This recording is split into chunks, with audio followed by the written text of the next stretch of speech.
won first in the Colosseum Hackathon, then they went through the A16Z accelerator, now raised a 3.75 million seed round, also with A16Z as a lead, and like already getting like tons of traction. People underestimate and always belittle this community management, but community is so important. It's all what it is about, especially with Gen Z. Do you have any perspective on crypto moving to mobile, and like as how important is it viewed within the Solana ecosystem and the super team? They made also a really big update from the last one to this one. Like it's very clean. Like Max, once you unbox it and you go a bit through that, you will notice it's a very smooth onboarding, I would say. He said like, hey, let's come to this hackathon. It was in Berlin. And I was like, sure. And I went there and it was full. It was a full room of mostly dudes, and they were all hacking and coding. And I was like, that's insane. Like, I've never seen that in Cosmos. We are live. Welcome, everyone. Today we have Carlo from Superteam Germany. Hey. Hey there. Thanks for inviting me. Very excited to be here on the Odyssey podcast. Very cool. Good to have you. Very excited as well. So, Max and I have this conversation from time to time about like the state of crypto and the trenches and whatnot. And I usually have the position that most of what's happening this cycle in particular, especially with regards to retail users, happens on Solana. How do you see that?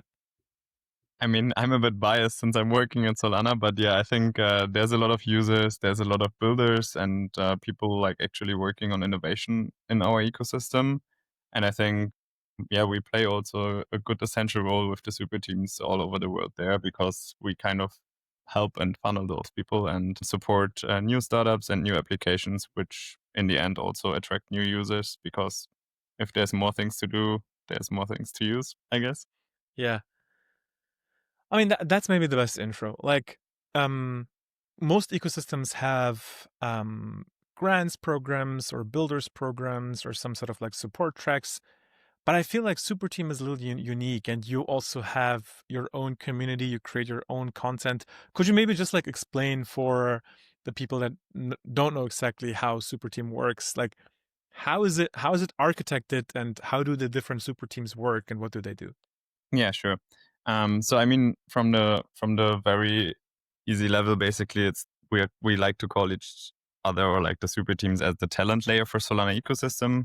So we're trying really to focus on like founders, builders, creators who are really trying to bring also a long-term value to the ecosystem. So not much focus on like traders or like meme coins and all that kind of stuff, because this is more noise for us, and we're really looking behind innovation and behind things which are actually which matter on a longer run, basically. So how it works basically is like there's, I think now 16 or 17 different countries worldwide where you have those super teams as local hubs, and they really work also on the local level, basically helping people in their different countries to get the first touch points in the ecosystem, find support, find resources.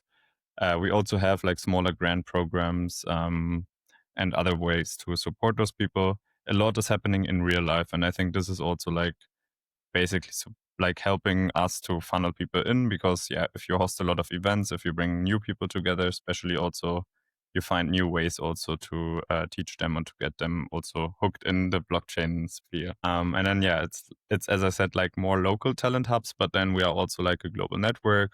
So whenever there's people from a super team traveling around the world and are visiting other countries where there might be something like super team, then usually we are also very open and having the approach that people are getting connected and are getting the support also wherever they are at this point. And so for example, now there's like a lot of things happening in Asia. There's like Korean Blockchain Week, there's Token coming up in Singapore, and so many events. And there, for example, a lot of people have been asking me now, and I've been connecting them with basically the super teams in those regions to get also in touch with their teams during those events.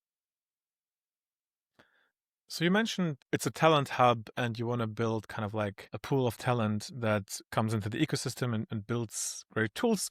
It's not so much about meme coins or the casino aspect, right? Without like referencing any single asset in particular. Isn't it a fact though that a lot of the trading, like a significant chunk, is around meme coins and the attention of that.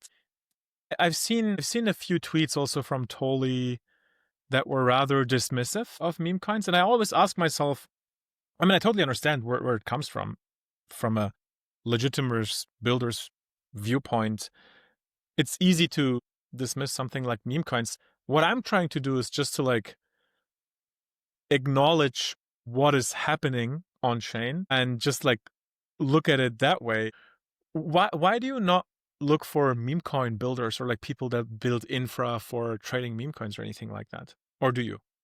I mean, I think on the infra level, it's a bit a different case. I think there's definitely really cool innovational things getting built also within our community, like trading tools and so on, which we are not necessarily not looking for. But I would say, like for me, especially like with my experience with that, working with Superteam now for 2 years, I felt like if you really focus on like this whole trading atmosphere and like this part of crypto, it's like getting a bit more noisy and people are a bit more, yeah, there's like too much chaos happening, I would say. And I mean, obviously like meme coins and like what's happening in this whole pump fund ecosystem, for example, is like a big part of Solana, and there's a lot of volume and so on happening, which also in the end has its positive aspects for the chain, also a lot of negative. But I just think it's not the way we should look too deep into as super teams, because we are really more behind the innovation. So if there's like tools which are getting built which can reflect like, hey, why are those coins maybe better than others and so on, that's something we definitely also support, but it needs to be really on the building level, not on the just trading part. Is there an overarching goal for Solana Superteam to achieve? A few days ago, I listened to the episode on, I think it's When Shift Happens, where Lily Liu, the president of the Solana Foundation, was on. I mean, like, while she made a very strong case for Solana, it was essentially like the vision of it. It's just this, I mean, idea of crypto and L1s that has been around for years, that it's the backbone of modern financial infrastructure. Whereas if you look more at the micro level of the people who are heavy users, active users of the chain, Solana, in contrast to ETH, I would argue, especially over the past 12 to 18 months, has been heavily short-term speculation and like trading focus. Not to put that in a bad light. I mean, both Owner and I are like big speculation and enjoyers in our like personal stuff as well. But like, is there a clear positioning that you try to achieve with Superteam regarding to Solana, and how do you structure initiatives according to that? I mean, yeah, I think that's a little bit the part where I said also it's more the noise part, this whole speculation bubble. So yeah, our goal, and like I think we're achieving this already, but this is also like still the long-term goal, is really to raise sustainable long-term startups and companies in the ecosystem. And I think that being said, like this is like very much on-chain like heavy still, like it's still just people who are like from the early days on Solana building there, or like newcomers on Solana building there.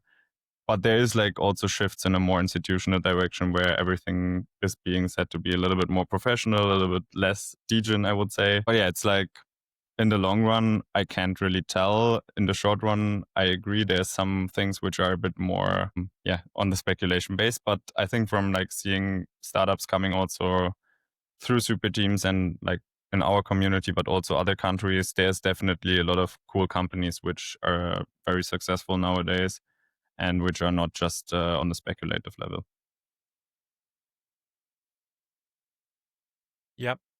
No, I mean, this is super interesting. I've been on both sides, to be quite honest with you, like, you know, spending almost a decade in this space. I think the infrastructure and the nature of these like permissionless networks and all the great tech that is built is very, very compelling. And then at the same time, you know, you have these opportunities to reinvent financial transactions which didn't really exist before, and which allow you to price, again, like new forms of interactions, which I find super exciting as well. Without like naming any specific projects, or you can if you want, but like, what are existing type of projects that you're seeing that you find interesting? And, you know, for the average user, people are familiar with Phantom Wallet, decentralized exchanges, maybe prediction markets, maybe oracles, but that's really about it. I think Pump Fund, obviously you mentioned, which is a launchpad. So launchpads, I think I also count in that category. But are there any other applications you're seeing being built right now that you find interesting? Yeah, I mean, I would say now I'm not sure if I should mention companies or not. I would say especially on payments level, there's a lot of stuff happening. Stable coins, I guess, is a very hot topic in general also nowadays. And there's some really, really cool projects also coming out of our community. I would just mention one, which is my absolute favorite at the moment, and they've been pretty successful in the past months, which is Reflect Money. So they're basically building yield-bearing stable coins. They started also with a core team of 4 people, and they're all from different super teams. So we have a Germany member, someone from Super Team Poland, from UK, basically a cross-country collaboration with really, really good founders. And they won first in the Colosseum Hackathon, then they went through the A16Z accelerator, now raised a 3.75 million seed round, also with A16Z as a lead. And they're still pre-launch, or now in beta, I think, and are already getting tons of traction. I think in general, stablecoins are just something which is a bit feasible, and people can understand a little bit more why they should use crypto over normal banks, because it's just faster, cheaper, more transparent. But yeah, this is just an example. Then I think also a very way different perspective, on a ZK level, so privacy and encryption. There's some great examples. Also, German company Arcium is building already since a while. They started before with just ZK transactions, elusive, and now rebranded and are building a whole infrastructure around ZK technology. So there's definitely some cool companies also coming out of different levels, or not just the speculation trenches part. Can you dive a little deeper into the hackathons that Superteam is organizing? How do they work? What usually happens with the companies afterwards? Because I think in broader crypto Twitter, whenever people have heard of Superteam, I think it's mostly been in the context of Superteam hackathons. Yeah, happy to. This is also one of my main things which I'm focusing on right now, because the next hackathon is upcoming literally in 10 days. So how it works is basically Colosseum is the main platform for Solana hackathons. So this is it's a spin-off from the foundation. So they used to be run from the foundation back then in the days. And then at some point, Colosseum came out, which is led by the team which did the hackathons also back in the days. And they are hosting those global hackathons usually around 5 weeks to 6 weeks. So it's a little bit longer than just an over weekend hackathon or something like that. It's a global hackathon, so everyone from everywhere of the world can participate. And I think their approach in general with those hackathons is also that it's a bit more about actually building a startup. So it's not just a small, hey, let's build a quick MVP and jump on to the next hackathon, get some prize money basically, and do something new in the next one. It's rather like a venture ton or venture launchpad. So they really have the goal to raise long-term startups there. Of course, not everyone can succeed. And this is always a little bit the bummer also. But what happens in those hackathons and where Superteam steps in is basically that we are really trying to activate the local talent. So whenever there's a global hackathon, we are preparing lots of events from idea finding back in the early days to team, basically getting teams together and supporting those builders to go through this hackathon journey with all of our resources, with the support from mentors and workshops and so on. And then we're doing a lot also there in person. So basically most of the events those ideathons are in person. Then we're hosting online workshops as well, which we are streaming basically, where people can also see those recorded resources similar to what we are doing here right now and watch them later. And then the longer we are in this period, the more intense it gets. And usually in the end of those hackathons, we have a phase which is called Build Station. And that's in person. The last 2 weeks is what we're usually doing, an in-person hackathon with everyone coming together, getting mentors in there, giving the teams feedback and supporting them really to nail their submissions basically until the end of the submission window. And then after the submissions are done, we're doing like a big demo day, which is also like in person. So we are helping those teams to also understand, hey, there's like the global hackathon and you should all submit there. But we also have like, since we are doing this local activation, we are also having like a kind of local demo day with some extra prizes just for the teams from each country, basically. So for us, it would be like just German teams.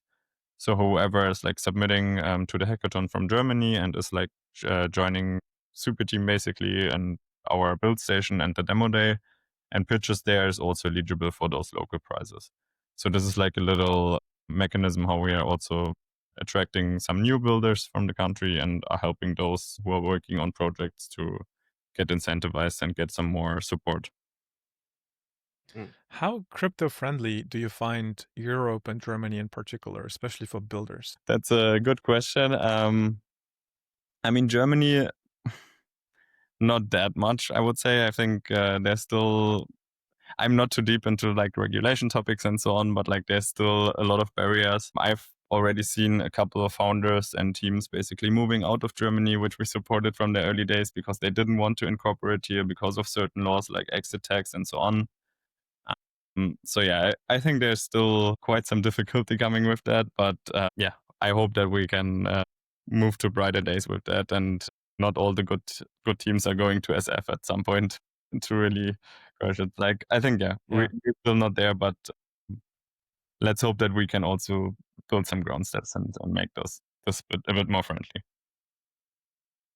Totally agree. It's such a pity that you have all this talent, which is a European accelerationist essentially, but they just don't want to waste their life fighting a continent as opposed to just building out their idea. And I feel like in a couple years, Europe will be there, but it's just not worth fighting that fight unless that becomes your identity or something. And then the other thing you mentioned, which I found interesting, is you mentioned stablecoins. And I feel like, stablecoins are, I feel like this is the cycle of stablecoins anyways. And it's kind of everything crypto infrastructure enabled, except the speculation and gambling aspect. What type of stablecoin products are you seeing? And like, could you give your mental model of how you see stablecoins all the way from like issuance to tools that are being built to, I don't know, applications or whatever else you're seeing? I can give a little picture about that. But first, I wanted to touch on the first part, which you said with Europe. So yeah, actually a good point. Like I think Europe is not there yet, although I would say still we're having a good success with startups coming out of Europe. So for example, I think in the past 2 Colosseum hackathons, it was almost half of the winning teams actually from European super teams, like compared with every other super team on the world. So we still show some great success there, I would say. And then it's more And about how many participants are from Europe, just to compare that winning ratio? I don't have the exact numbers in mind, but definitely not that much because like usually the highest participation numbers are coming from India, US, Africa, Asia. Like it's usually not Europe. So we are really quality over quantity, I would say. So for example, in Germany, we usually have like an average from like 4 to 6 global winners. And that's only like on 50 or 60 total submissions in Germany. And then some countries have like I don't know, hundreds of submissions, but only driving in 1 or 2 winners maybe. A cool thing about stablecoins and like those applications like being built on blockchain is actually the yield you can earn. And like this is something I even discussed with someone from a traditional bank, where you can never ever earn so much of just like putting your money on the side and like leaving it there. And then you have stablecoins where I don't know, usually you earn up to I don't want to name a number to aware of, but you can earn definitely a lot of yield and can basically let your money sit somewhere and just make it grow a bit more and don't even have to speculate or invest into assets which are a bit volatile. So that, for example, then of course like remittances that you can send money like into countries where people maybe don't even have bank accounts and no opportunities. So if you want to send money back home to your families, we have a project coming out of the last hackathon. They're building a remittance project also with like the main between like Europe and Colombia, for example. where a lot of people don't have access to bank accounts or money. Same for Nigeria. There's also like a company, a project which actually even won in the hackathon, in the last hackathon, which was also a German project, and they are building that barrier between Nigeria and the German market. So I think, just seeing how actually there's ways to change original problems or like patterns which were never solvable through normal banking and through crypto. This is like something which helps me the most to understand that, because that actually, it matters basically when you know that you can support your family now with a new technology, and no one can control that. Like no one can just shut down those transactions because of whatever banks have in mind. Now, listening to that description, it seems like a lot of the stablecoin projects on Solana are more on the side of looking for like actual real world payment flows and transactions. So kind of returning to the original idea of bringing stablecoin and crypto to the masses as a better P2P network. On the Solana DeFi side, like I'm personally very active in like DeFi yield syndicates and yield farming and all of that stuff. And over the past, let's say, 3-4 weeks, or maybe let it be 1 to 2 months, we've seen a little bit of a DeFi resurgence in Solana, especially after the vibes around meme coins have dampened down a little bit, and like people were looking to do other stuff. Like, how would you view the DeFi landscape in Solana right now? Is that something where you see a lot of new projects build in the Superteam hackathons, and like once they are live, let's take the big ones, let's say Camino, Jupiter, etc., Meteora. Are you still day to day in touch with these, or are these like mostly separate and completely autonomous from like the Solana Foundation, Solana Superteam, and all of these entities? I mean, so and so, I would say. I told it Ono the last time when we saw each other privately that I'm actually probably not the biggest user or not too deep into all those things, because I just don't find the time. I'm like very occupied with like communications and all the work I'm doing basically on the community level. But there's definitely like bigger projects also coming out where we are like in touch with, and like are seeing if there's like good ways also to work with each other. Basically, what helps like us with super teams most is, for example, like if there's like a big infrastructure DeFi project, for example, which wants to like attract new builders or want to like help people to use the APIs and so on, then something we are like trying to host workshops around that are, or like hackathon tracks, like side tracks for the global hackathon, so people can actually make use also of the technology which was built and understand how to integrate it in maybe their own small applications.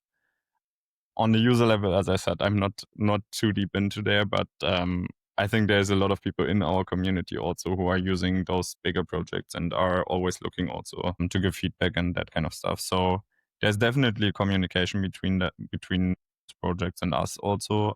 On the foundation level, I don't know either that much. I have two questions, but I want to start with one in particular. How important do you think is the SOL price with regards to growing the ecosystem? Good question.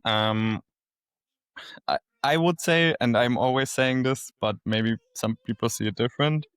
For me, it doesn't matter if Sol is at $20 or 200. Even now, over 200, it's getting more noisy. There's more people getting washed into the ecosystem, more people getting attracted to Superteam, which are maybe not really our target audience.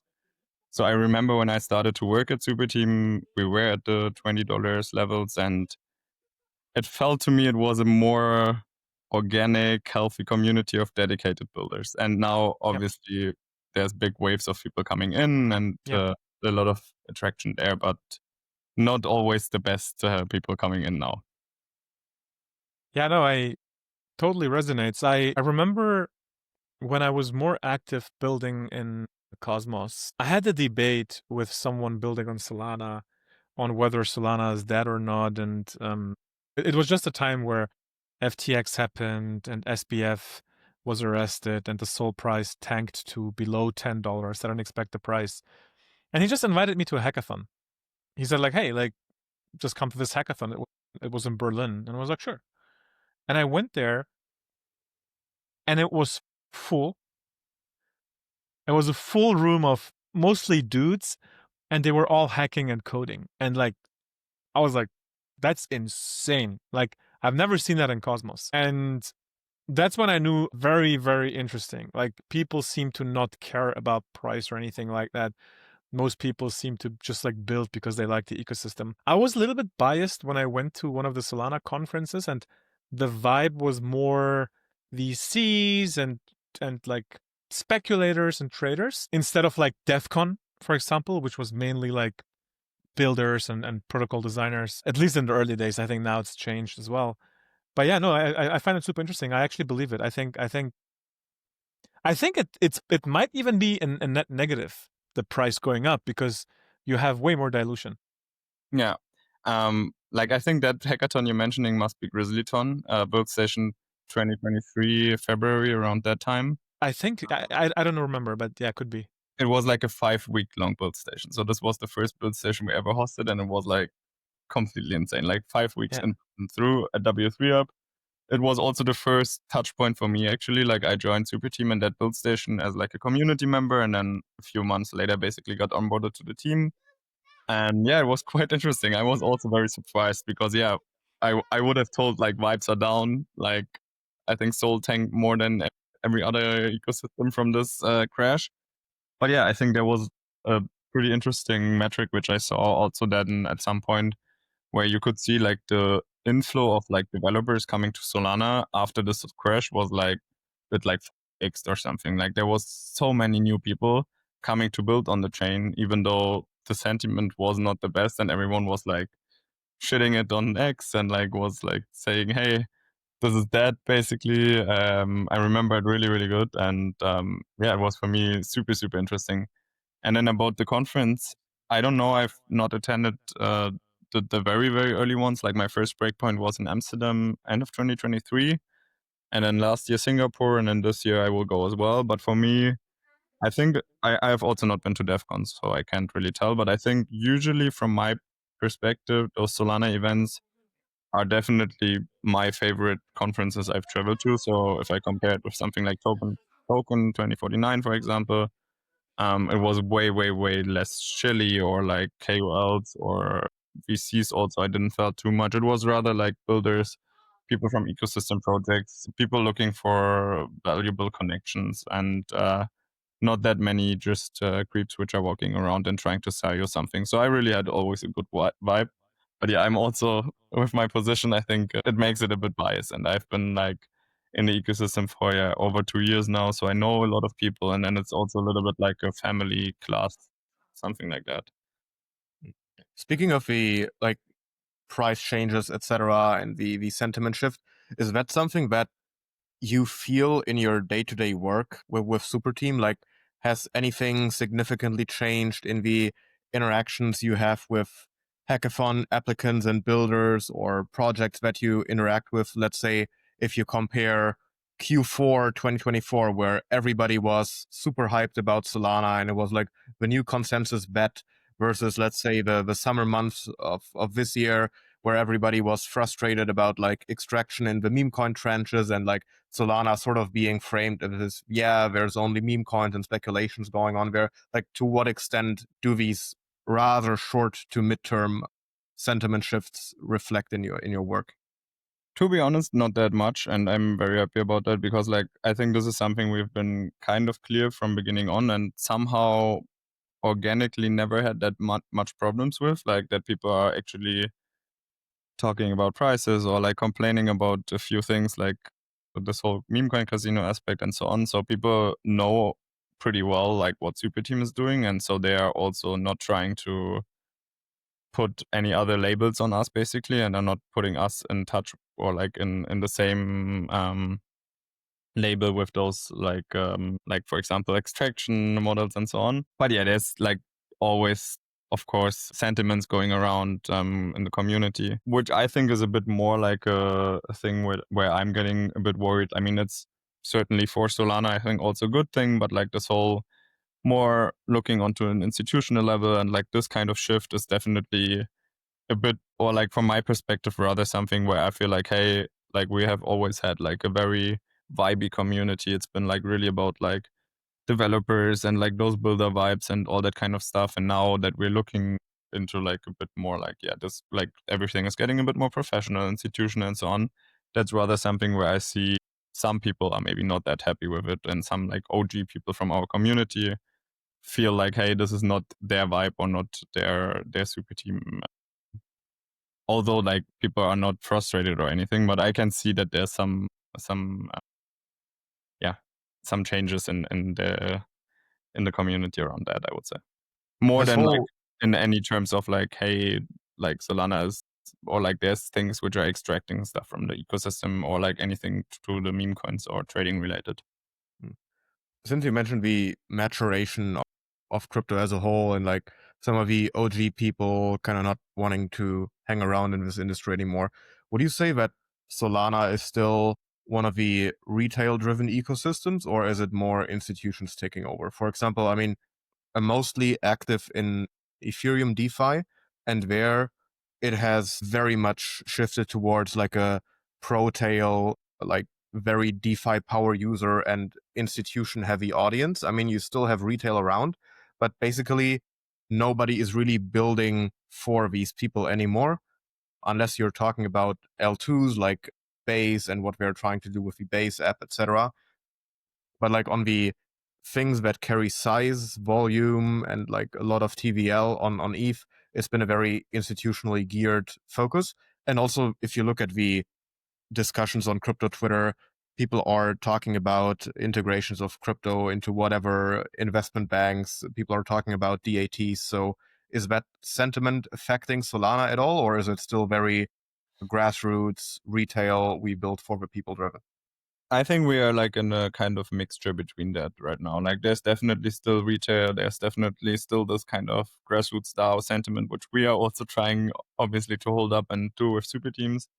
But yeah, there's definitely also no doubt about that. There's like a bit more like an institutional push, also like from foundation side. I think they're trying to be better on that side. And like there's like things which people are saying like, hey, Solana is gonna become Nasdaq and all of that kind of stuff. So there's definitely more towards that direction, but we're like still in a good mix, and I hope we're staying also in a balance, because I think this whole like ecosystem spirit and vibe, especially for me, and I know a lot of people from our community, is also very important.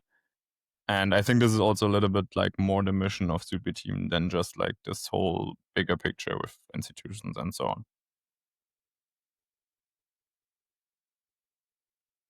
But In that's terms of also the my perspective as like a community builder and like being in touch and around like people and leading those conversations. I think like both owner and me would largely agree on that, or would you differ? Like I personally think that out of all the chains right now, like the L1s, Solana is the most active in terms of like actually having retail users and kind of doubling down on the degen spirits. I think in terms of ETH L2s, maybe you could view Base as the closest competitor, even though it's probably a little more US centric due to the relationship with Coinbase. But like all the That, other stuff, like the alt L1s, there's not that much activity going on. Like I wouldn't declare them dead necessarily. Like you still see a bit of stuff from like Avalanche here and there, but it's not like that dominating in the discussions and attention it's getting compared to Solana or ETH1 or Base. yeah, no, for sure. I've seen also shifts also happening. Like I know that Base is also tackling here Europe a bit more. Like they're definitely like they are on their path to launch similar hubs and similar things like we're doing with Super Team, and also in some other ecosystems. So we have seen a lot of other ecosystem like taking pictures and trying to like break it a little bit down what we are doing. And honestly, I think this is also good because it makes sense and it will grow also the bigger picture if we have more on the ground support and more other ecosystems which are doing things which are enabling people more to go to market with their products and so on. So I think it's really, really relevant, and I like to see the shift that also ecosystems, and even if it's competition, like I think competition is very healthy and important. So I have met, for example, the Base country lead from Germany like just last week at the conference, and we had like a pretty cool chat and so on.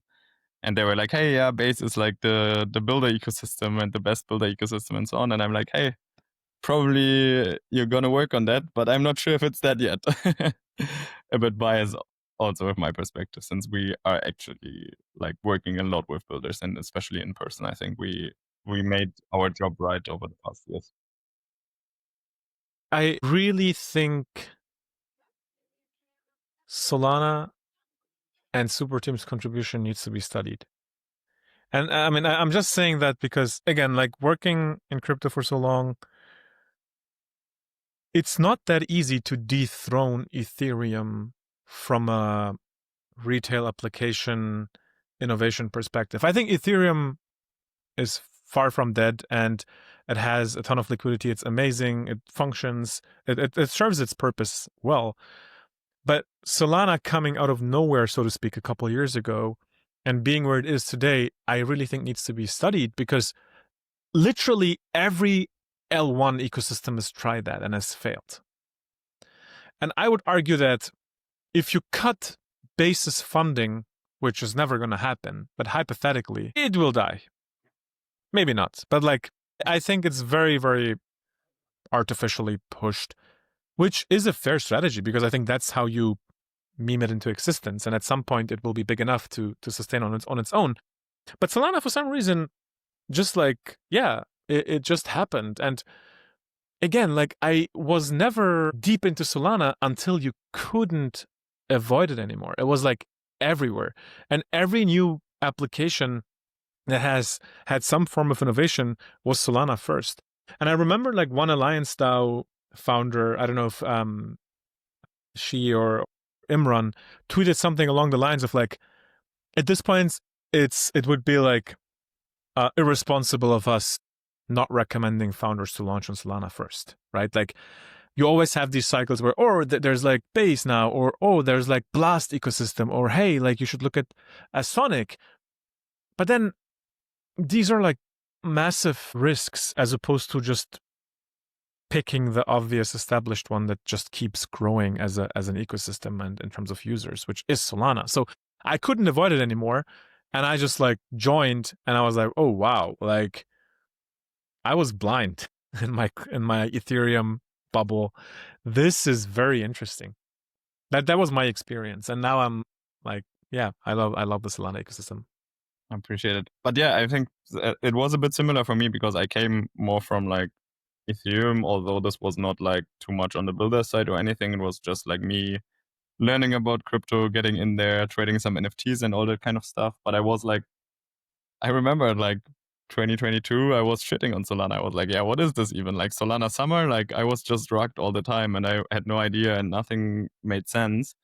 But once I started to meet people and like actually this in-person community, and I think especially that hackathon, which we were talking about earlier, GrizzlyTon 2023, it just changed the whole picture for me, because I don't think I've ever went on any events where I felt so warmly welcomed, where I was like, hey, you maybe don't have like, from the technology wise, or like you're not a developer or anything, you don't have things to contribute there, but maybe on a different level. So whatever person you are and whatever skills you bring with, there's like a place where you can start in Solana, I think. And this is something which changed the whole picture for me.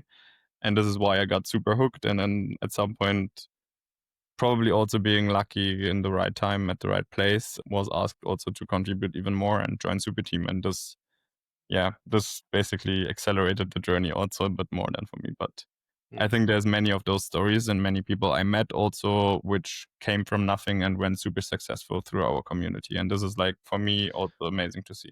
I mean, I know of people who so first of all, I don't think Cosmos is a bad ecosystem. I think Cosmos is a good ecosystem. But I don't think Cosmos sets founders up for success. And there are a few examples that I have of founders who were building in Cosmos, building with the SDK, building with CosmWasm, that failed. And they moved to Solana. And again, like, regardless of the actual amount, I'm just saying it to kind of like put it in perspective. Their first 6 months, they made 10 million in like fees of their protocol. And I just, for me, that's just so telling. This is not like an outlier. This is not like just one example. This is actually a theme. And I asked myself, how is it that we back then we and Cosmos cannot succeed and cannot make that happen. And it's really hard to answer. Regardless of the answer, it's just a fact that is happening on Solana. And I think Solana is the best ecosystem for new founders to succeed. I think it has the highest chance of success. Like, there's only one reason to not go on Solana, and that is obviously very strategic alignment with the foundation of another chain, right? Like, if you have extreme strong alignment with Coinbase or with Avalanche Foundation or with, you name it, Ethereum, EF, of course, like, it makes sense to align with them and deploy on that ecosystem.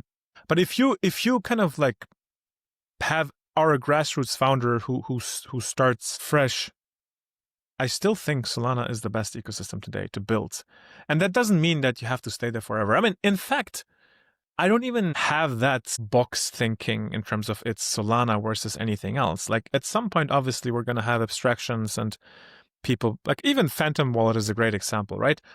Phantom Wallet has built their perps product on Hyperliquid and not on Jupiter, which I think is a big deal. But I think this is a good example of, you just go with the best use case for the use case, basically. And that was a long rant. I don't know where I'm going with this, but mainly agreeing with what has been said. Yeah, but also there I can only agree. And I think this is also something I learned, even though I'm very much in this one ecosystem.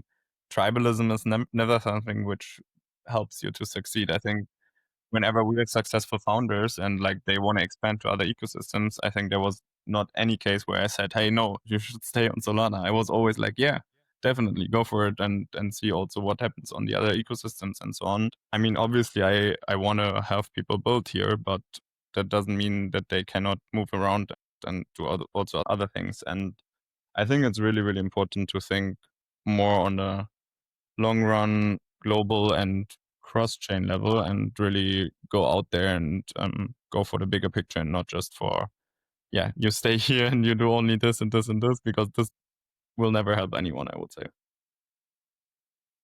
What's next for you and for Superteam? Besides the day-to-day initiatives and hackathons and conferences, what are you trying to achieve with, as the community lead of Superteam? Like, what's your goal? That's a good question. It's always hard to think long term because there's always so many things happening in the short run.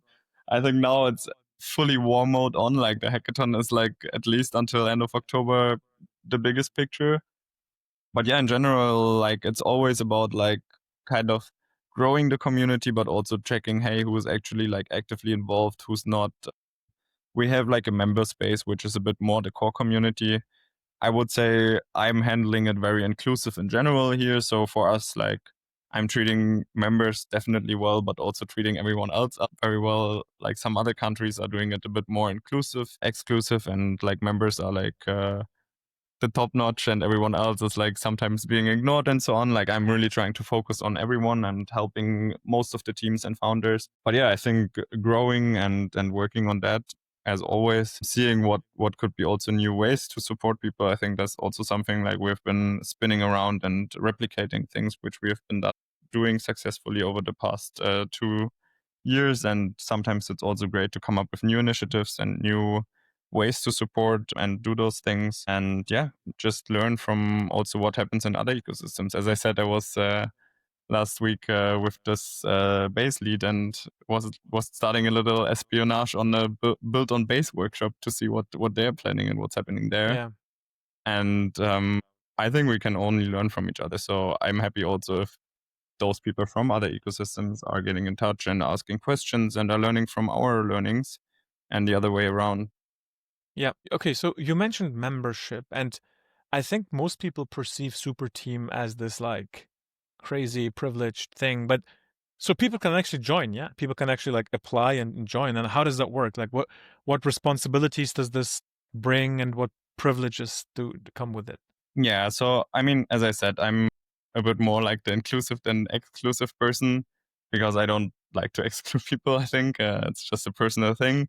But yeah, it's basically handpicked more or less at this point because we are quite close to the barrier. Like, we are always like having place for 150 members basically in our Okay. community. It's like I think it's called the Dunbar number or something, and it's like made of like something like this is actually a group of people you can control and having them all engaged without losing, because if it's getting too much, then it's also hard to have touch on that. But yeah, so it's like more or less handpicked, but like we are usually looking for people who are like successfully growing startups. For example, hackathon winners are always getting onboarded in the as a member. Our grantees and people who are just like been around and been in touch and supportive for long enough. So even if it's like someone who comes to a couple of events and hosts workshops or mentors teams, that's a potential membership there. Like it really depends. Like it's also a little vibe check sometimes. So if there's like a feeling around someone who's just noisy and not really a good add-on to the community, then that person will probably not be a member.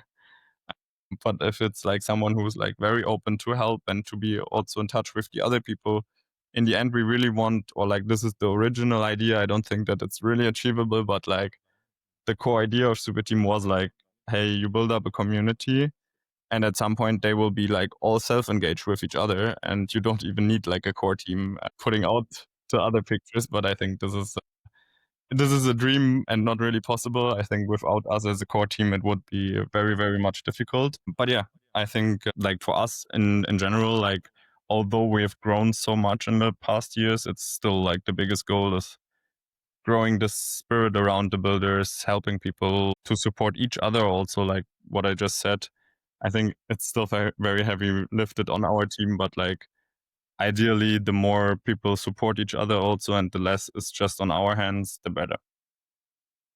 Yeah. No, fully agree. Fully agree.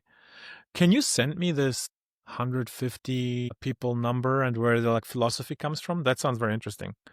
I'm generally like I'm very interested in community building. I think like we are entering a phase in the world where being able to successfully manage a Discord server is more important than working in Wall Street, for example. You know what I mean? Like I feel like people underestimate and always belittle this community management, but community is so important. It's all what it is about, especially with Gen Z. Like all I'm seeing is community memes and not so much this like traditional way of building and growing. But anyways, no, super interesting. Funny aspect there, since you mentioned Discord, we gave up Discord for us, at least in Germany. I think some super teams are still using Discord, and it was like our main channel where we handled everything in the beginning. Now it's like fully Telegram and in person, basically. I use Discord just as a synonym for a venue where community happens, because it can be a Slack, it can be a Telegram, it can be like an X group or X community or wherever. It can be like a real world hackathon. It's just to say that, you know, people stream on Twitch or on PumpFun and people communicate in Discord. I mean, did you see that Nepal voted via Discord? I don't even actually know. I didn't verify whether this is true, but it would make perfect sense to me. I think it is true. I haven't really looked into it, but like I saw so many tweets about it. Like that was a crazy thing over the weekend. And then imagine like Germany using. I mean, again, this is also not to shit on. Everyone shits on Germany, so I don't really want to benefit from that. But so, were you in Germany when the recent alarm probe happened? September 11th. What a great date to pick. Anyway, so there was this like nationwide alarm, which was obviously a test alarm. And I know a couple people who work in the government, and I know a couple people who work for like critical radio stations, that when shit hits the fan, they can communicate with the nation, so to speak, via radio. And it's literally based off like fax messages that they get from the government, right? And that compared to like a Discord vote is just like wild to me. I'm not judging. It's just like makes sense, you know, Germany, conservative, like old nation versus newer nations. But even there, like Estonia has a CTO, like the country has a CTO. You know, like I think that's also very telling. Yeah, but yeah, we're still a bit behind, but that's nothing new, I guess, at this point. And the alarm, I was actually a bit scared because it hit off at the conference, like TUM Blockchain conference, and you can imagine if there's a lot of people around you and like everyone's just like on Yeah. alarm mode was a little bit crazy. Yeah, oh, for sure. Amazing. No, Maybe that's very cool. before we close, because Solana just went through a pretty big launch of the Seeker phone. They started shipping them out. I still haven't opened and set up mine, but I got it like a week or two ago. Do you have any perspective on crypto moving to mobile, and like as how important is it viewed within the Solana ecosystem and the super teams? Yeah, I'm curious, honestly, how good it will do. I remember the Saga phone was a bit a different topic and a bit harder to sell out until there was like some big airdrops announced. Now Seeker was doing way stronger, and I think they also delivered a way better product. I think there's like a big Solana mobile hackathon also where like a lot of people are shipping applications and are working on products. So also curious to see the outcome there, and also to learn a little bit more about users and like how actually that whole mobile adoption is like going further in the future. I think it's a very interesting approach, and I think if they are continuing with that, they can also land some really good success. I mean, the Seeker sold, I think, something between 150 to 2K devices, which is like 10x from like the Saga phone, which had hard times to sell out. So definitely already a good success here, and I know that Toli and in general, like Solana Labs also is like way more focused on that whole mobile phone application layer now. So yeah, I mean, I've been testing around a little bit, but also not too deep. I unboxed it at least, and I think it's definitely a better product and way more usable. I want to see numbers and compare a little bit before I give a too precise outlook here. But I think it's definitely an interesting approach, and I think there again, Solana kind of came out with a new concept, and trying out new things is never something bad, and can always help to bring also new success there. I will make sure to send you a link. We are gonna ship like a Superteam Germany Seeker phone case, so you can Oh, get your nice. phone protected soon, and it has a very nice design. Very cool. Yeah, I think that, I mean, it just fits very well into how Solana is currently positioned in terms of like the applications, the community, etc. I couldn't see the stuff that is being used heavily on ETH, like let's say like all the more complex DeFi things being done on mobile. Like there's just no intuitive reason for that to switch over and away from a laptop. But the more retail focused things, especially if you're building out a lot of P2P payment stuff, and then the kind of crypto social, crypto consumer, everything regarding pump.fund streaming or whatever, and like gambling on meme coins with your friends. I mean, you're not going to like take out your laptop if you're sitting at dinner with 5 friends and suddenly start talking about that stuff. But if it's accessible on your phone, it's just reducing friction a lot. And especially for these, high volume, but like low value transactions, I think it's a very, very good medium to explore.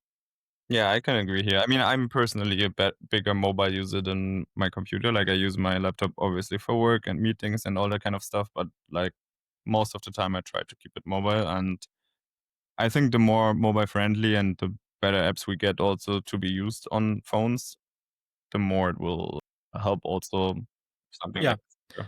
So I worked in mobile before joining crypto blockchain. This was like, I don't know, 15, 12 years ago. And back then there was still something called Windows Phone, or like Windows Mobile. And by now, we know it failed. And yes, in between there was like BlackBerry and stuff. But I really think, like, if this phone succeeds, it would be wild to me in the sense that like iOS and Android as platforms already exist. And this is Android based, right? Yeah, it's Android. Yeah, makes perfect sense. But like, I just want good apps that are secure. Like, I don't care about a phone being branded as this ecosystem unless it comes with hardware primitives that don't exist in traditional, like for example, if I can use my phone as it's a weird example, but if I can use my phone as like a proof of stake validator because of the technology, and it just has to be on, and I have like a validator in my pocket, maybe something like that could be interesting. But other than that, I'm actually like, I don't want my phone or anything that I use in the real world to be like crypto referenced or related. I just want it to be the most normal thing ever. and then I have my kind of like crypto apps or experience that I can open if I need to. Also, like, I think, Pump Fun, they're going to optimize for Android and for iOS, but I wonder at which point they would actually do something Seeker specific, which I don't even know if that is a thing. Like, is the phone able to do like something that a normal phone cannot do? I mean, like the apps are Android based, so I think probably most of the other Android phones should be able to do things as well. Although you have like the seed vault and everything around that, so there's some limits which you won't have with a normal phone, which you can break with that phone. Okay. So for signing stuff, it replaces like a hardware wallet, basically. Exactly, and it is a fully integrated hardware wallet, basically. So no, it's like I think that seed wallet, like they made also a really big update from the last one to this one. Like it's very clean. Like Max, once you unbox it and you go a bit through that, you will notice it's a very smooth onboarding, I would say. So honestly, then I think I would almost use it as a wallet. Like it's a better wallet. Yeah, I wouldn't use it as my main phone. I would still use that's kind of how I view it myself too. Like it's just a phone for doing crypto stuff, and like so it's a wallet. Yeah, I mean, yeah, I don't expect it to compete with like an iPhone 16 Pro or like whatever iPhone I have. Like also like I wouldn't want to switch away from the Apple ecosystem because like I have an iPhone, iPad, Mac, etc. But I mean, it's just to make crypto stuff more accessible, and I think for that it's going to be like an interesting. More secure also, it sounds like. Like I would say things are accessible already, but this sounds way more secure if you have offline signing. Yeah. And to be honest, I think it really also depends on the user. Like, I mean, I can tell for the three of us, we are probably all very biased iOS users. And I don't know, I wouldn't touch an Android as my daily phone anymore. Like I did that in the past and I learned my lessons. So for me, also, like, obviously, I'm way more iOS over Android and I would not use it at my daily phone. But for example, in our community, people are building also products. They're also building like applications for Seeker. So I can test those things. I can use them on the phone. I can give them feedback. I can use it as a wallet.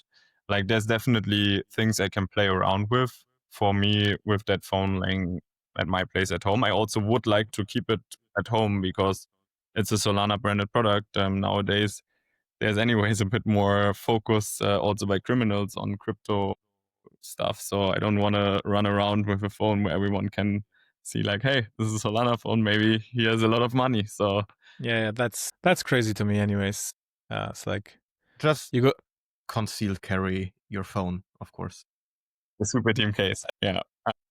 But no, I think it's super interesting and like innovational, something new again, what no one did really before, like just coming up with their own blockchain phone.